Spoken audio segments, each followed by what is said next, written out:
ശാസ്ത്ര സാഹിത്യ പരിഷത്ത് ഇറക്കിയിരിക്കുന്ന കേരള പഠനം എന്ന പുസ്തകത്തിൽ വളരെ കൃത്യമായിട്ട് ഭൂസ്വത്തിന്റെ കൈവശം, ബിസിനസ് സ്ഥാപനങ്ങളുടെ കൈവശാധികാരം, വിദേശത്തു നിന്നും കേരളത്തിലേക്ക് കൊണ്ടുവരുന്ന വിദേശ നാണയത്തിന്റെ അളവ് വളരെ കൃത്യവും ആധികാരികവുമായിട്ട് അവർ പറയുന്നു. കേരളത്തിലെ ഓരോ വിഭാഗത്തിന്റെയും അവസ്ഥ. ഞാൻ താങ്കളോട് ചോദിക്കുന്നു, ഏത് പഠനത്തിന്റെയും ഏത് ഭരണഘടനാ പിന്തുണ അടിസ്ഥാനത്തിലാണ് ഇത് നൽകിയിരിക്കുന്നത്? അവർക്ക് അർഹതപ്പെട്ട പാവപ്പെട്ടവർക്ക് സാമ്പത്തികമായിട്ട് 10% സംവരണം കൊടുക്കണമെന്ന് വാദിക്കുന്ന ഒരു കക്ഷിയാണ് ഞങ്ങൾ. കേവലം ജാതി മാത്രമല്ല, ഒരുപക്ഷെ താങ്കൾ പറഞ്ഞു പോയ വിഭാഗത്തിനകത്തു പോലും ഇത്തരത്തിലുള്ള കഷ്ടത അനുഭവിക്കുന്ന വിഭാഗങ്ങളുണ്ട്.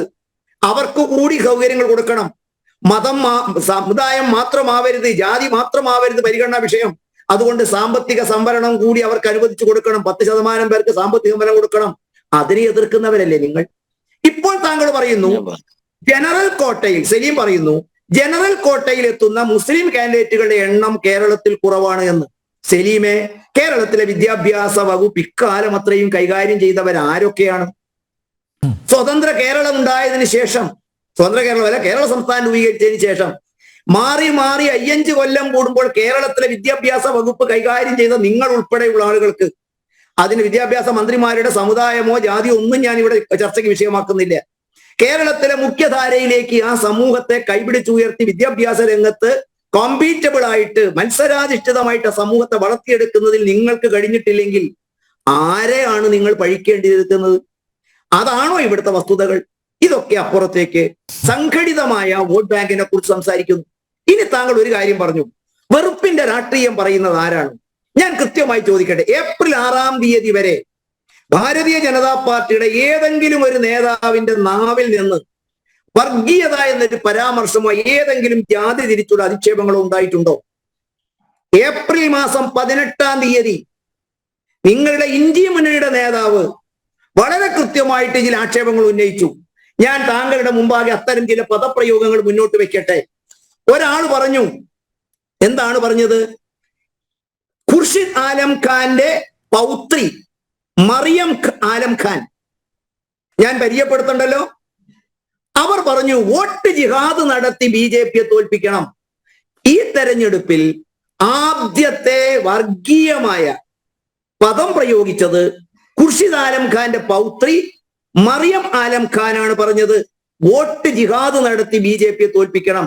കാരണം പ്രത്യക്ഷമായി ആശയപരമായി വികസനം പറഞ്ഞ് നരേന്ദ്രമോദിയെ നമുക്ക് തോൽപ്പിക്കാൻ പറ്റില്ല.